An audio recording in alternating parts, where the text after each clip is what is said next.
hajat hidup orang banyak. Ya, silakan berteriak.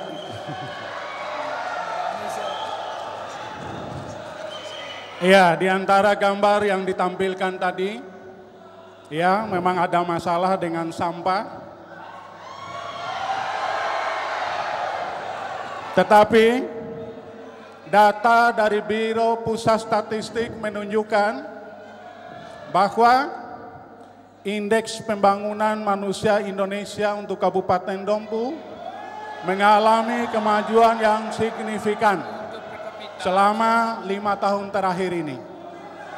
IPM Kabupaten Dompu saat ini dari tahun 2010 di urutan ke-8 di NTB, sekarang berada di urutan ke-4.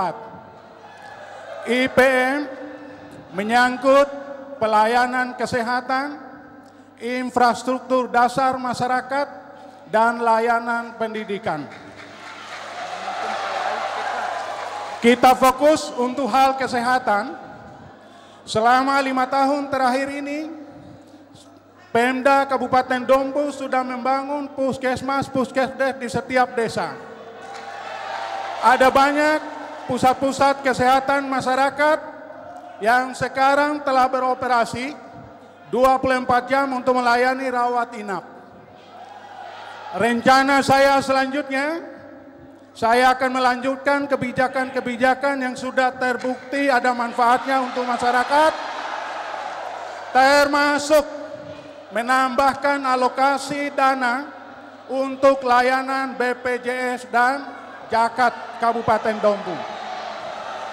Hal-hal yang menyangkut sumber daya manusia, karena Pemda tidak memiliki kewenangan untuk mengangkat pegawai-pegawai negeri yang bisa untuk kesehatan, maka sekarang kami melakukannya dengan mengangkat pegawai-pegawai honor daerah. Bapak-bapak, ibu-ibu yang saya hormati, fakta menunjukkan perkembangan kesehatan masyarakat Dompu. Kalau tahun 2010, puluhan anak-anak Dompu selalu terjangkit busung lapar. Tahun 2014, zero.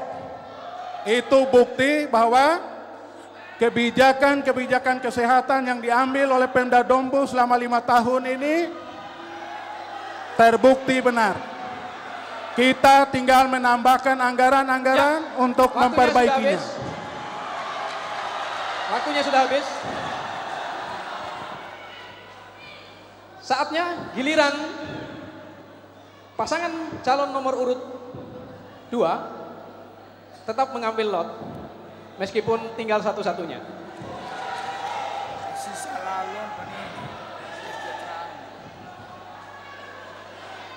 Ya, tentu saja yang diambil adalah kode tayangan C. Karena pasangan calon nomor urut 2 mengambil kode tayangan C, maka kita akan menampilkan video atau visualisasi yang terkait dengan ekonomi. Pada pasangan calon nomor urut 2, saksikan berikut ini.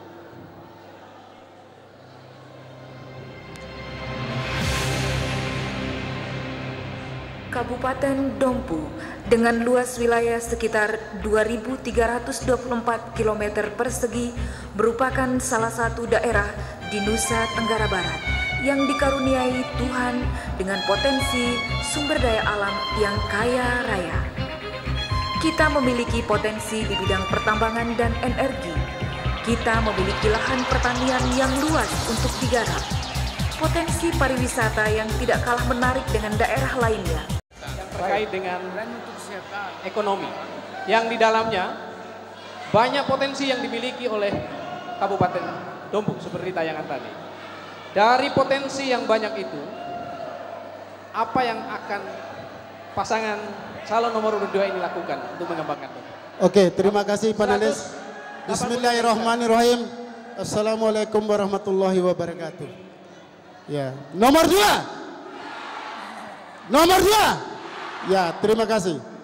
Hadirin yang saya muliakan, panelis yang saya hormati,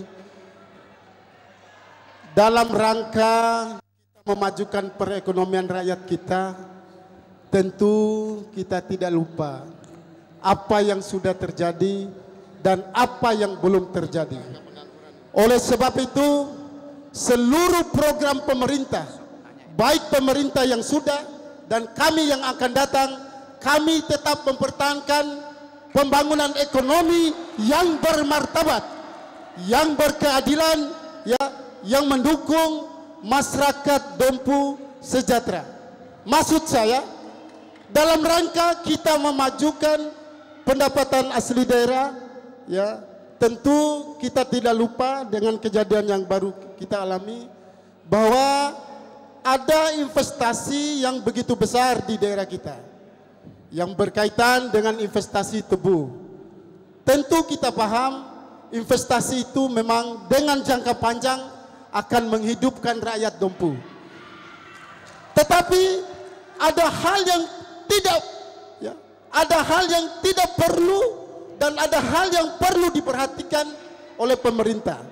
Contohnya, ya, contohnya dengan adanya investasi itu tidak perlu kita korbankan petani rakyat kita, ya, yang ada di Kabupaten Dompu yang jumlahnya sangat luar biasa.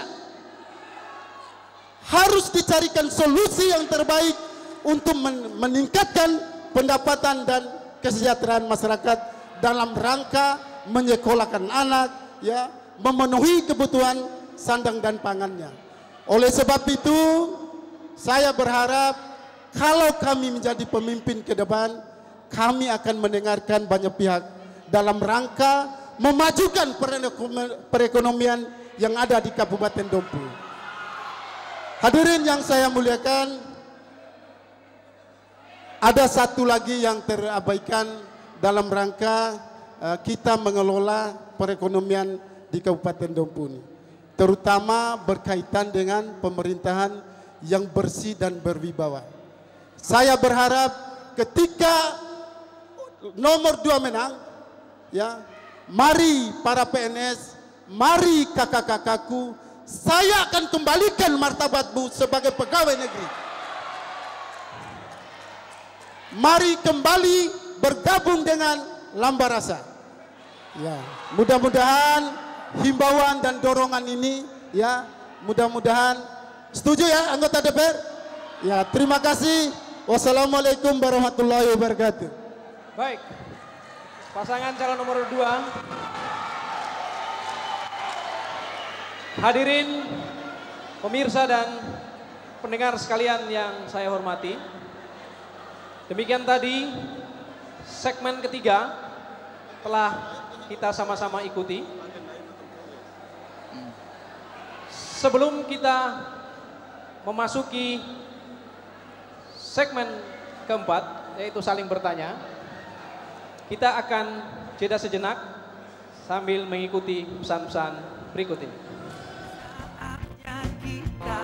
Alai bune habam Cina. Yo Cina, alhamdulillah Cina, tahun pani. Mak be caki mu ge. Caki pudo kerai saya ge. Tena empakai na ge. Mune esi ndai mu, saya mak donggo lalu piti ge. Oh, jangan salah Cina.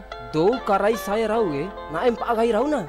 Selain na piti, sambako gola kahawa supen mi, para mena. Ndai mre, atu pudo karai saya ge. Ina sejahtera, insyaallah. Saya ngangoi tak dahoe. Gahi papa madaka, wati luakan dede, mani politik kungaran nare. Diru samena na wiki, ada pemilihan bupati dan wakil bupati Dompu tanggal 9 Desember 2015. Aina terima mena, itira bantuan dengan maksud untuk menyuap kita doho samena na wiki. Pandonta pitisan dede di iharo sengsara kainai selama 5 baat.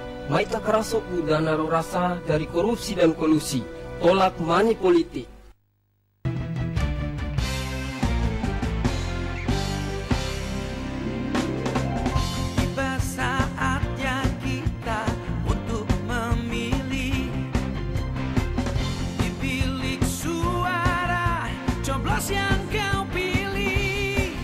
Mari rayakan pesta demokrasi.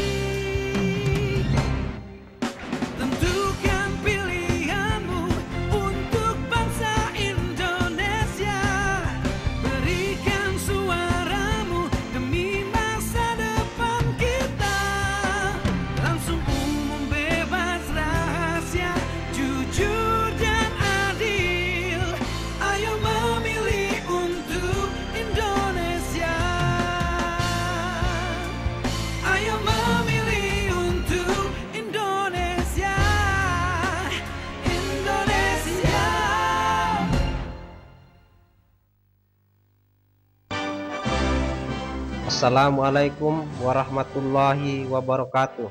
Kami dari Komisi Pemilihan Umum Kabupaten Dompu mengajak, menghimbau sekaligus mengingatkan kepada seluruh lapisan masyarakat Dompu yang memiliki hak pilih.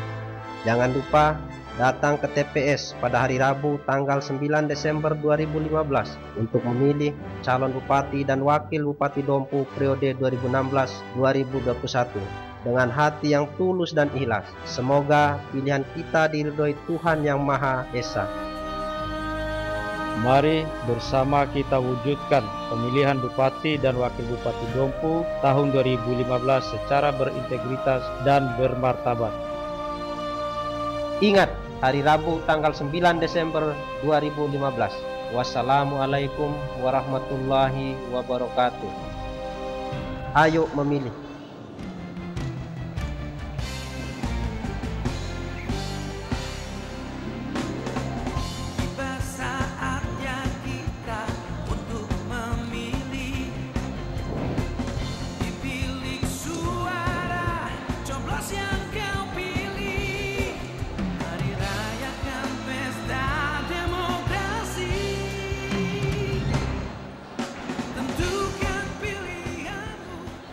Hadirin pemirsa dan pendengar sekalian yang saya hormati, kita akan memasuki segmen keempat yang kita sebut dengan saling bertanya. Sebelum kita memasuki segmen ini, izinkan saya untuk menjelaskan aturan mainnya dan mekanisme segmen keempat.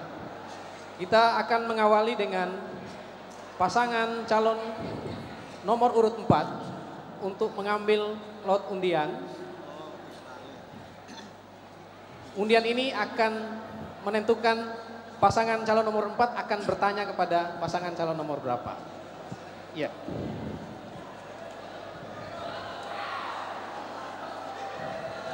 Silakan dibuka.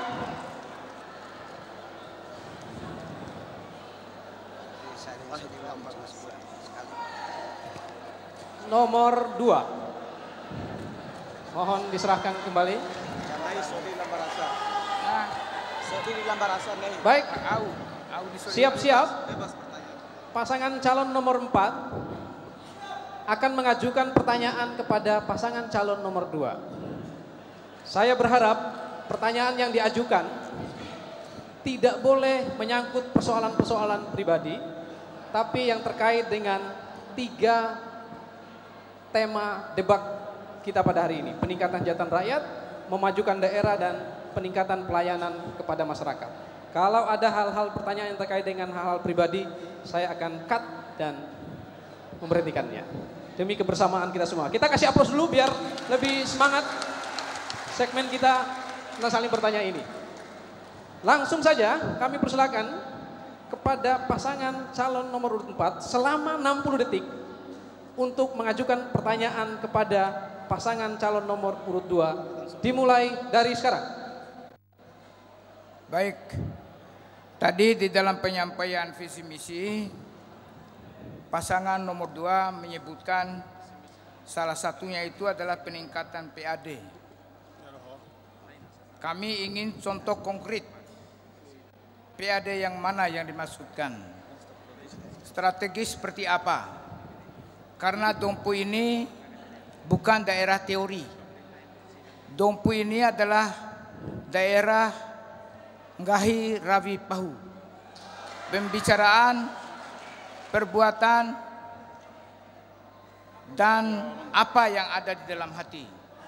Oleh karena itu, kami pasangan nomor 4 berharap penjelasan lebih lanjut apa strategi yang dilaksanakan oleh Anda apabila menjadi bupati nanti. Saya khawatir. Baik. Waktu untuk bertanya sudah selesai.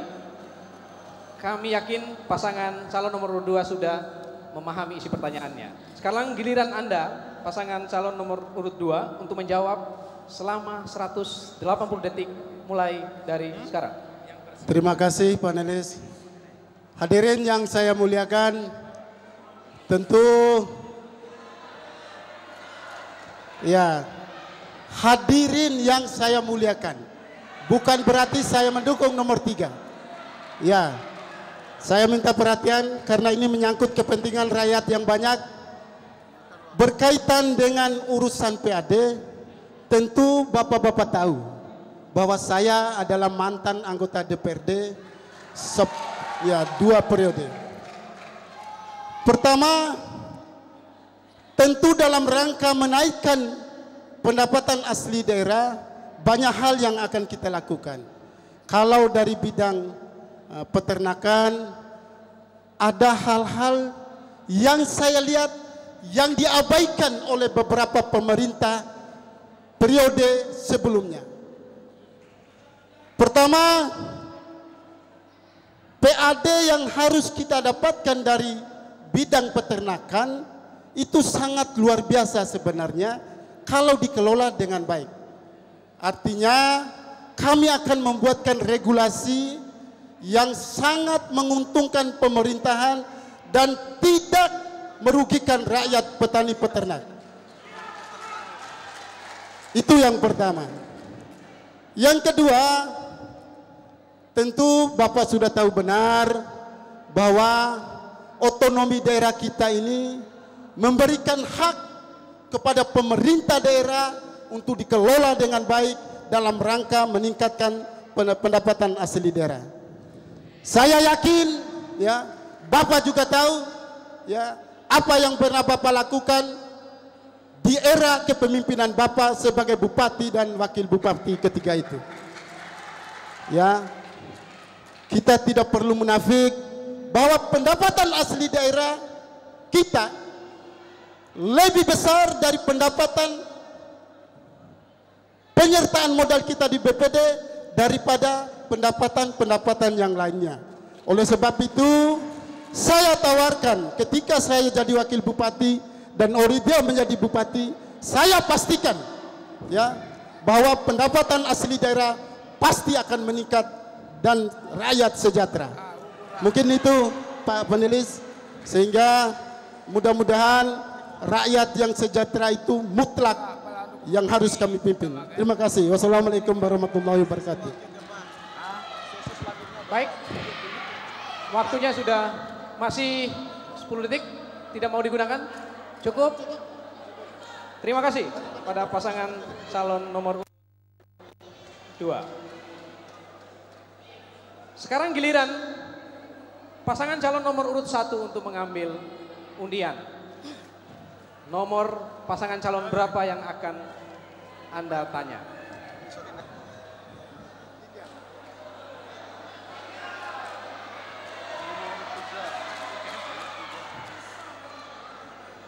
Baik, langsung saja kita persilakan kepada